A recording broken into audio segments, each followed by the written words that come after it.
What up, cuz? We here. We're doing it. We're here for our weekly energy oracle forecast. Taking a look at the next 7 or 8 days ahead to see what kind of energy we're going to be experiencing through the week. This is going to kind of give us an idea of like the spiritual weather that lies ahead. What do we need to know for our highest good so that we can make the most of the week ahead? Set ourselves up for success and be in alignment with our highest good. Ooh, deception. Something is coming out, maybe from, beneath the shadows. Maybe you're seeing through the ways that you've deceived yourself, right? Or maybe, things are becoming apparent that have been deceiving in your life. When you walk into what looks like a small house, and there's like all this room. Once you walk in, everything's laid out in such a way that it really maximizes the space, and you find yourself saying like, wow, this is deceivingly large. You might have that kind of thing coming up this week. Like that's just coming to me. It's like things that maybe appeared to be one way. It's like you're seeing it for what it is. And that could be, it's going to be for our highest good to see through what's really there. But if something has been presented to you falsely, that could come to the surface as well. But otherwise, I always think it's good to start with, looking at our readings in layers. And always the first and most important layer is, how do we apply this right back here? Not thinking about our outer circumstances or how we wish other people would be, changing and behaving. We are here for our own growth. And so if, it's like if we cheat, we're only cheating ourselves, right? So let's look really rigorously at ourselves. Where are we deceiving ourselves, or where are we, where can we be more honest, or where can we be more realistic is another way to look at it. Sometimes I feel like I'm busy and I'm doing a lot of productivity to move my goals forward. This channel, right? The content that I want to create, the deck that I want to create. And, there's a lot of irons in the fire. And then you have to balance that with like taking care of yourself and taking care of your household and, your world and your community and your family and, all of that. And so it's like, you really, in order to be effective, you can spin your wheels forever if you're not really, honing in and doing the things that are really going to give you the results that you want. If what you're putting your energy and attention on is not driving the needle forward towards the attainment of your manifestation and your goal, if it's not in alignment with your goals, then who has time for it anymore, honestly? So like getting really honest with ourselves is the thing that's going to help us push the needle forward, right? I think that's all for now. Let's get more cards on that. Like, for instance, like where it pertains to something that like might seem random and not deceptive. But for instance, if I'm going out looking to meet people and I'm going along with my friend group who wants to go to like a sports bar and like they want to hang out and like be around people that are into sports. I have limited days off in the week, right? And limited, resources. So I do not really, that's not in alignment for me to want to go meet new people and potential like people to date in a sports bar, because that's not going to be my vibe, right? So then I would have to ask myself, okay, why, is that in alignment for me to go hang out for hours, spending money, drinking, taking in toxins and calories, socializing, but ultimately it's really not like in alignment with like my vibe, my authenticity, my goals, right? I don't like sports, so I don't really want to I don't want to get myself involved in that world if I don't have to. Unless like the love of my life, like sports, like not trying to go to the sports bar to like meet people, you know what I mean? So it's like even things like that. And I think that that's what we need to look at is like those things that are hidden right in front of our face that we're just not seeing, right? Those things that aren't adding up for us. What can we stop spinning our wheels on? Because it may not be something as like, cut and dry as like somebody's lying to you, like somebody's pulling the wool over your eyes, you're being bamboozled. Like it could be just like subtle things, All right. What else do we need to know for the week that will set us in the direction of success? Ooh, merge. Very interesting. So there could be a merging of methods, ideas, collaborations. It would be good to also watch. This is like I see this as a positive and negative card. It's like a good, like warm feeling of merging with maybe, another or others or an idea, becoming part of a team, becoming part of a group, right? Finding your way into like a community of people, finding your way to be that contributor in a work environment, right? But also this in a negative sense could be like, careful not to become enmeshed and merge and lose your own identity and lose your own like mind, like your own point of view, right? Don't get so merged into another or others or group think that you lose your own individuality, right? We don't want to be enmeshed. That's what we're overcoming. And we don't want to fall into more codependent patterns and cycles. So we need to watch where the ego could trip us up and where people's egos, even if it's not in their awareness, can like set us up for like booby traps to fall into those old codependent patterns again, right? Whether that be in the workplace, with friends, family, romantic partners, etc. So I know this seems like a really like kind of like, oh, like what is this? This like deception, it's like codependency, merging, like enmeshment. Like it sounds all really negative, but I think it's not as like heavy as it's coming off. And if it is, like, seek help now. But yes, so, we're merging more also our lower self and our higher self. We're starting to kind of catch up with that affinity with the higher self. We're meeting eye to eye with that part of the self. We're starting to see it more clearly and feel the guidance more clearly. And get that intuitive pull in the right direction more clearly. It's giving us more support and clarity around seeing the old patterns and our old ways and the old ways that were just like out of alignment or not authentic, or we weren't being honest with ourselves. So we can now transcend that and rise above that. And so now it's like, as we find affinity with that higher self and we start to merge with the higher self, it's like we're building affinity with the light of the creator as well. And so a lot can grow from that and blossom, right?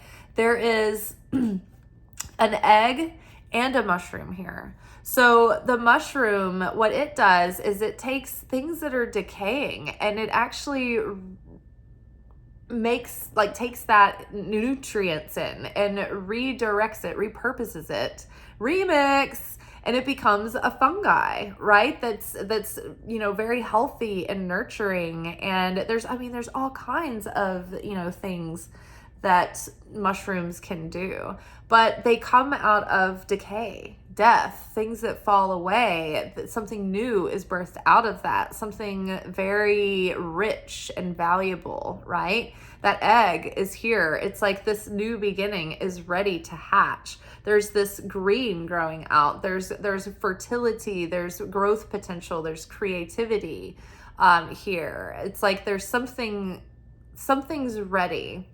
And what is going to crack us open to that next level is every time we rise above those codependent patterns, every time we face a fear, every time we forgive and let go of a grudge or let go of hard feelings, or, you know, just try to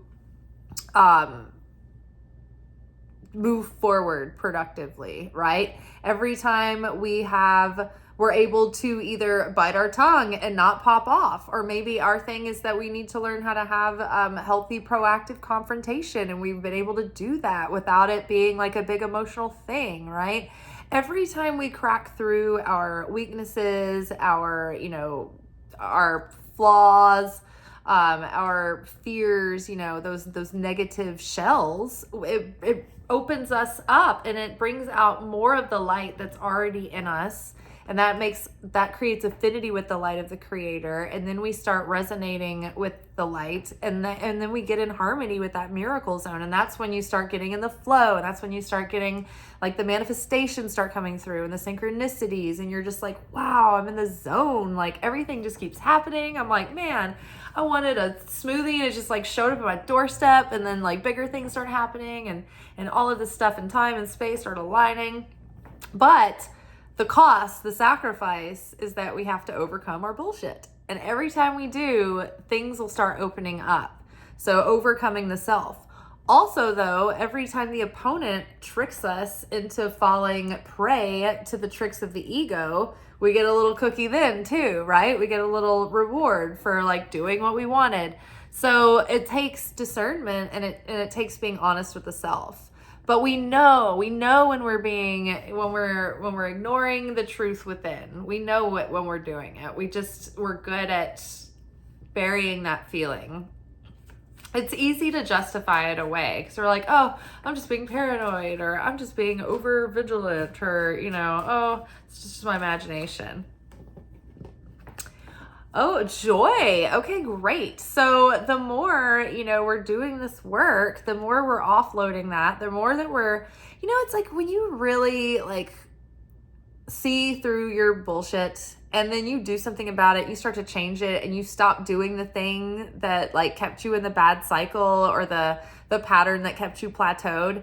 Doesn't it feel so good when you start transcending it and it's not taking hold of you anymore? It feels amazing. It's because you're like letting go of all this like emotional and energetic baggage and density that was like keeping you down and giving you this low level sense of like existential dread, you know, and like guilt and like anxiety and like regret.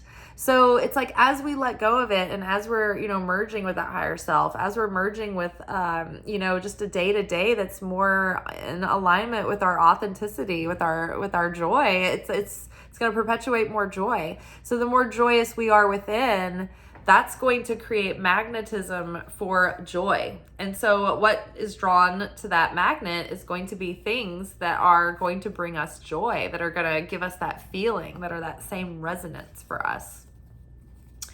All right, let's grab one more. Ooh, we got a couple together. Oh my gosh, creation and awaken. I love this. So spiritual awakening week, definitely. You know, there's been so many, like every week it's been like, I am the ghost of sorrow. Examine your sorrow and let it purge. I am the voice of hostility. Examine your hostility and let it purge. I'm the voice of, you know, so it's like all of these kind of like uncomfortable, difficult, you know, bugaboos and, you know, scaries and creepies and uncomfortables have come up, you know, over the last few weeks to take a look at. But haven't they been purging and haven't you been feeling lighter and lighter? So this week, it's like, okay, you know, we've done a lot of the heavy lifting. And now I think this is an easier one to look at. It's just like, hey, you know, get real with yourself. Like, what are you know, what's really going on here? Look at the scene that's laid out. And that makes sense with the astrology right now. I can't remember exactly what's going on, but Capricorn's involved. I think Mercury's going in retrograde within the Capricorn season. And so it's like we're really being asked to like slow down, hold your horses, re-examine everything, all the details. Because if you try to cut corners, or you try to get ahead of yourself, or you don't like troubleshoot, or you don't do the proper research, or you try to put the cart before the horse. If you get, quick and like reckless, and it's going to come back to bite you. Saturn will come back to bite you. Saturn is the teacher that whacks you on the wrist with the ruler. So mind your P's and Q's, take your time, go slowly, be intentional. And then take the time to, make sure that you're really thinking about things. Oh my gosh, this was something I was actually thinking about in the car, and I was like, I feel like I'm going to end up bringing up this in the video tonight. And I was like, why? It's not going to be related. I'm like, I don't know what it's going to be related to. We haven't pulled the cards. It's a prophetic moment in the car. Prophet problems. So I'm in the car this morning, and I was thinking, oh, it'd be a good idea to bring up, I remember hearing someone recently talking about how they ended up getting a dog, but they didn't think it through, and then this dog ended up being like one of the worst dogs for like shedding. It had like long hair. It was like a bad shedding dog, and they were just saying like, oh yeah, we didn't really consider that. It was something that we didn't know at the time, and we found out later. But it's like, how you can get excited and be impulsive and like go ahead and like grab, buy that thing or get that dog, and you don't think it through, and you're like, oh, this breed chews everything and it's very hyper and I don't have time to like give it the attention it needs.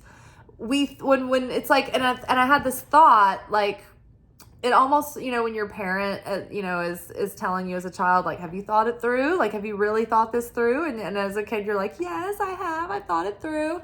And really, you haven't thought about it from every angle. You haven't gone through the troubleshooting. You've just fantasized about it. Like, I've thought about this day and night. I've thought it through. I've thought about all of the great scene work I can do with the scenario playing out in my optimal, ideal way. And I've thought about all of that. But have you thought about the shit sandwich that comes with it? Because everything that you like, everything you love, and this is a Liz Gilbert, not Liz Taylor quote, but Liz Gilbert in Big Magick, her book for creatives.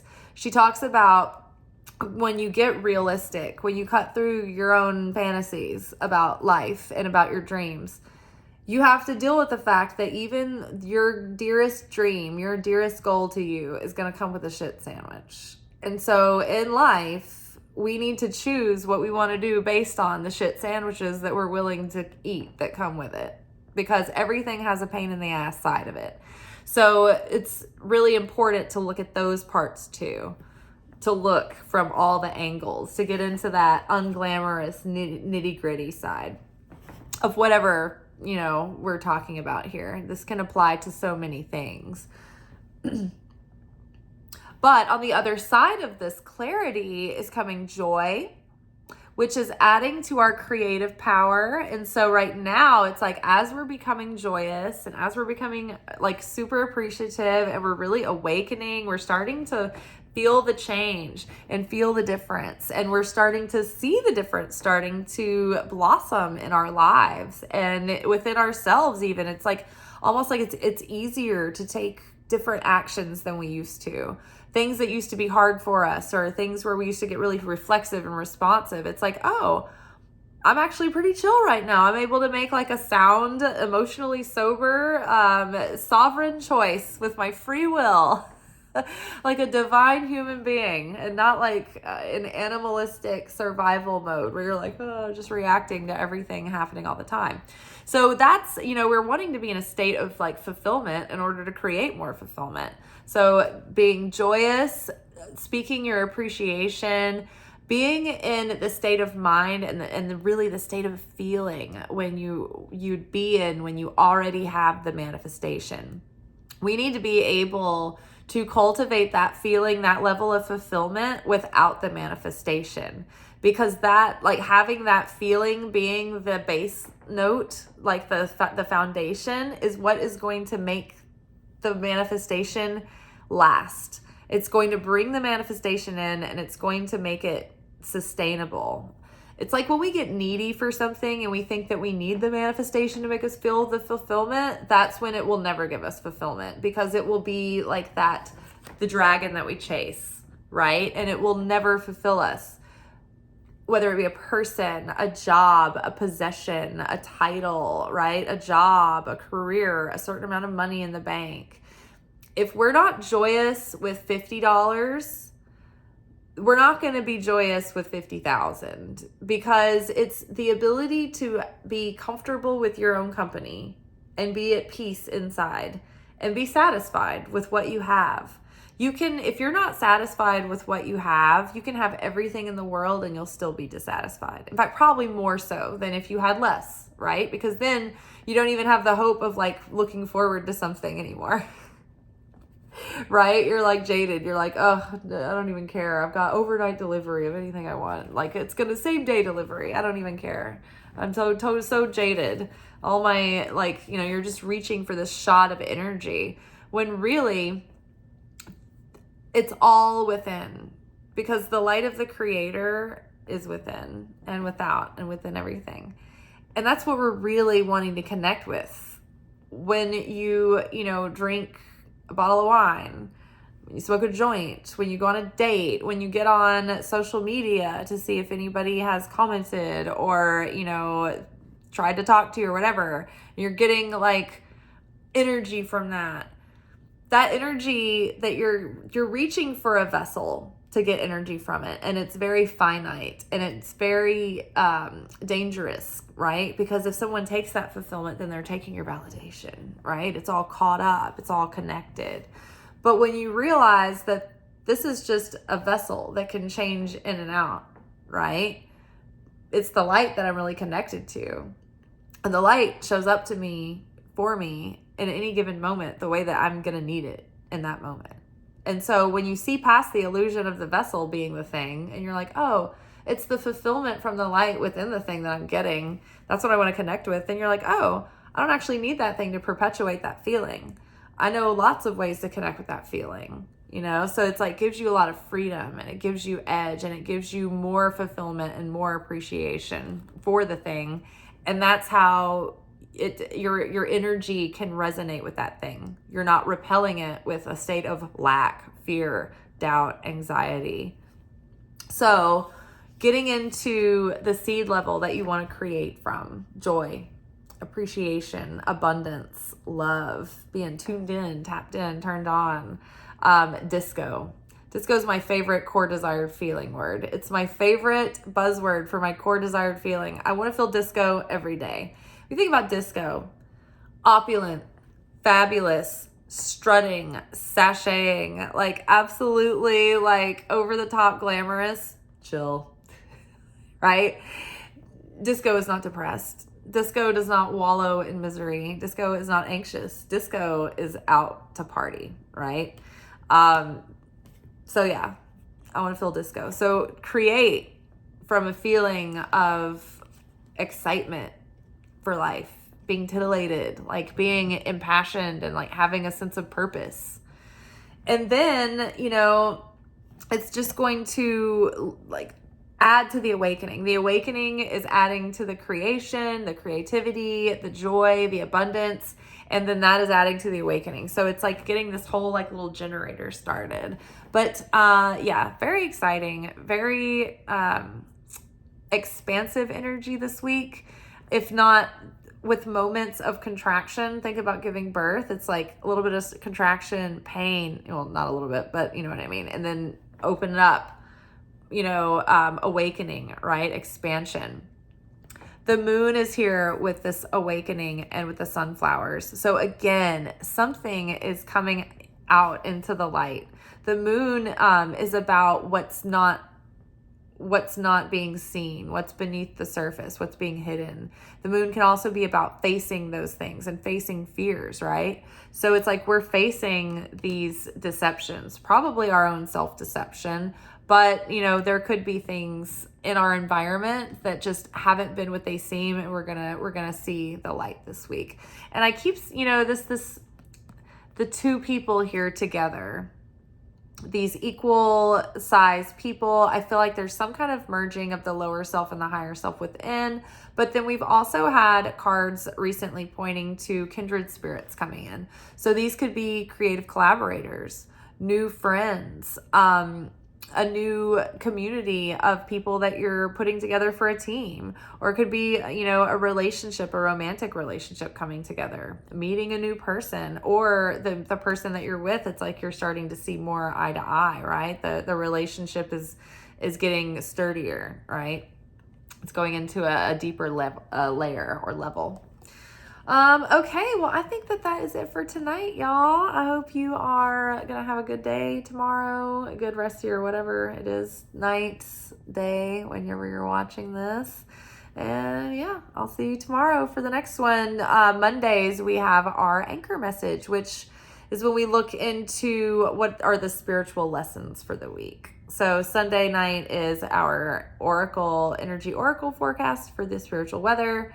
Monday is spiritual lessons. Tuesdays are our manifestation reading. Wednesday is our alchemy message, which we go into the process of our spiritual lessons. Thursday is our romance reading. And then Friday is our weekend message, which is usually reflecting on the spiritual lessons from the week. And these are the days that I make the content, but sometimes they get posted late, so you might be seeing them the next day. But they're always good for this block of time, and they're always fitting right into our ever unfolding story. So y'all be good, but not too good. Ciao.